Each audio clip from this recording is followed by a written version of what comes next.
Fala galerinha, beleza? Professor Leonardo Nascimento aqui. Quero contar para vocês um caso clínico hoje, pós-traumático de ombro, uma instabilidade glenomeral que aconteceu pós-traumática com uma sequela leve de capsulite, tá? Então quero mostrar para vocês como é que eu conduzi esse raciocínio diagnóstico e como eu fiz o primeiro tratamento desse paciente e o que eu recomendei de exercícios para ele fazer em casa e como vai ser a conduta dele ao longo do tempo aqui.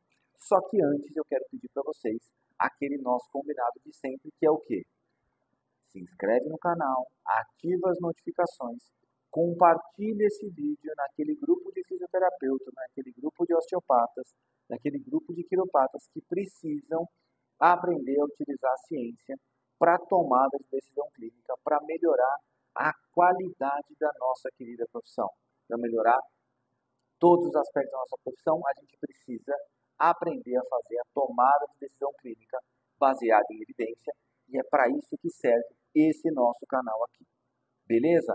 Então vamos lá. Vou explicar para vocês o que aconteceu. O paciente me procurou 4 meses depois do acidente que ele teve. Então esse paciente teve um acidente de carro.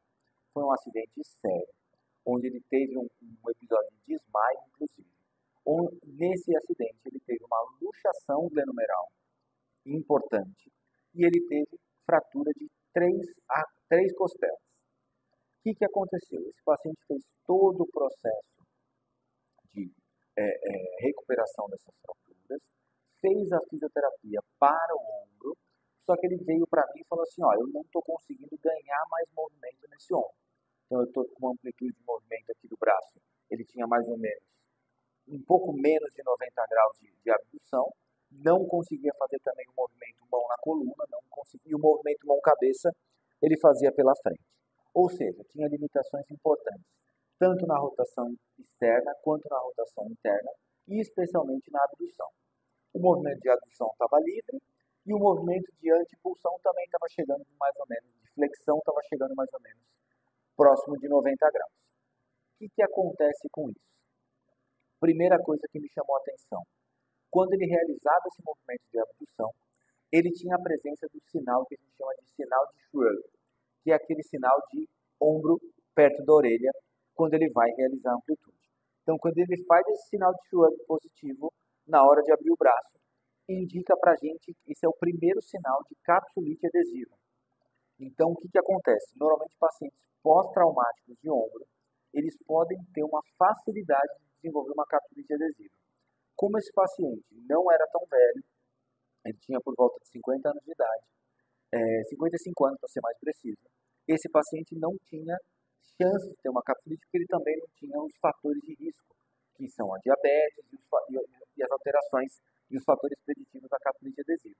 Então não me preocupei muito com isso, esse sinal de Shrug era mais uma proteção que ele tinha, a amplitude que ele não conseguia fazer. O que acontece? Comecei a fazer a avaliação, percebi que ele tinha limitação importante de rotações. E aí eu decidi começar pelas rotações. Então eu comecei trabalhando com técnicas de músculo-energia para ganhar tanto rotação interna quanto rotação externa. Então, por exemplo, se você quiser utilizar uma técnica de músculo-energia para ganhar o movimento de rotação externa, o que você faz? Você leva até a rotação externa máxima que esse paciente pode ter, você pede contração de rotação interna, que é o movimento contrário, e você ganha amplitude de rotação externa. Então eu levei no limite da rotação externa, pedi contração de rotação interna e ganhei o movimento de rotação externa até onde ele podia. Então chegamos no limite da amplitude, repeti a músculo-energia para a rotação interna no mesmo princípio. Depois disso comecei a trabalhar um pouco de mobilidade da escápula em relação ao gradil costal.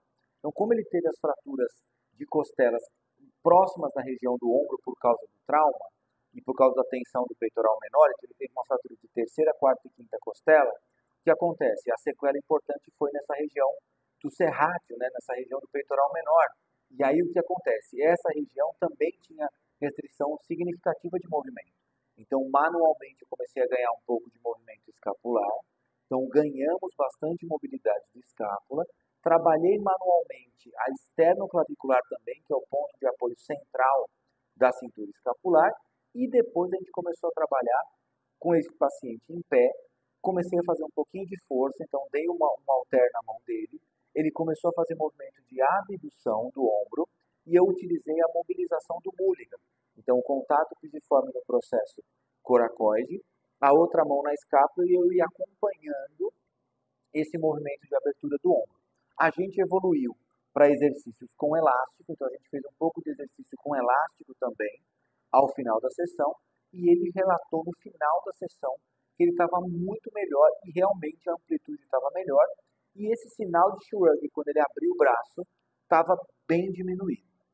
O que acontece? Esse paciente estava 4 meses fazendo fisioterapia e não estava conseguindo ganhar movimento, e ele me falou no final da sessão assim, olha, o que você conseguiu ganhar com um atendimento aqui, eu nunca tinha visto, porque eu estava fazendo fisioterapia fazia 2 meses com a mesma pessoa e não melhorava. E isso me entristece demais ter que falar. Então, por que um colega fisioterapeuta não está conseguindo dar o resultado que o paciente está buscando? Pode ser porque esse colega não está avaliando o paciente como ele deveria, esse colega não está verificando os fatores preditivos de melhora ou de piora desse paciente, ou esse colega não está utilizando recursos terapêuticos adequados. Por exemplo, esse paciente me relatou que fazia eletroterapia em todos os atendimentos. Eu não sei para que serve a eletroterapia nesse caso, mas eu não usei nada de eletroterapia e eu tive esse resultado com ele. Esse paciente vai continuar no tratamento comigo, eu indiquei para ele alguns exercícios para ele fazer em casa, ele vai voltar na próxima semana, 2 vezes por semana, por 2 meses, que foi o que a gente combinou de tratamento aqui. Então, durante 2 meses, ele vem 2 vezes por semana para a gente conseguir tratar desse problema do ombro, dessa instabilidade pós-traumática que ele teve no ombro. Comenta aqui embaixo o que você achou da minha conduta, o que você faria diferente e o que você gostaria de saber desse caso para a gente poder discutir um pouquinho. Beleza? Espero que vocês tenham gostado. Um beijo e até a próxima.